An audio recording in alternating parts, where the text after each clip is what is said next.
భారత్ చైనాల మీదన ట్రంప్ విషం చిమ్మాడు, బురద చల్లాడు లాంటి హెడ్డింగ్‌లు పెడుతున్నారు గానీ, అతను ఒక ఛానల్ ఒక జస్ట్ పాడ్‌కాస్టర్ టైప్ ఆఫ్ ఇంటర్వ్యూలో మాట్లాడుకొచ్చి తన అభిప్రాయాలు చెప్పుకొచ్చాడు. ఏంటంటే, ఈ పుట్టుకతోనే పౌరసత్వం అన్నటువంటి దాన్ని ఆపడానికి తను చేసిన ప్రయత్నం ఎగ్జిక్యూటివ్ ఆర్డర్స్ ఇవ్వటం, ఆ ఆర్డర్‌లని సుప్రీం కోర్ట్ కొట్టివేయటం, అక్కడ పుట్టిన వాడికి అక్కడే అర్హత ఉంది అన్నట్టు. అంటే ట్రంప్ తీసుకొద్దామనుకున్నటువంటి పాలసీనేమో అక్కడ పుట్టారు కాబట్టి వాళ్ళకి ఆ పుట్టినటువంటి పిల్లల తల్లిదండ్రులకి హక్కిచ్చేటటువంటి విధానాన్ని రద్దు చేస్తూ తీసుకునే నిర్ణయాన్ని సుప్రీం కోర్ట్ రద్దు చేసింది. దీని మీదన అతను తన వైఖరిలో భాగంగా భారత్, చైనా ఒక్క భారత్‌నే కాదతను. చైనాని కూడా ఈ 2 దేశాల మీద మండిపడ్డాడు.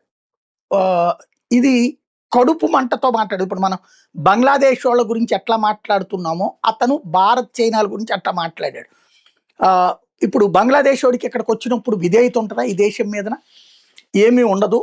అనేది మనం చెప్తుంటాం గదా! అట్లాగే అతను వాళ్ళ అభిప్రాయం అట్లా ఉంది అన్నది అర్థమవుతుంది ట్రంప్ అభిప్రాయం చూస్తే. ట్రంప్ చెప్తున్నదేంటంటే, వాళ్ళ దేశాల్లో బాగాలేదు, చండాలం అనుకుంటున్నారు. అందుకని ఆ దేశాల నుంచి మా దేశానికొస్తున్నారు.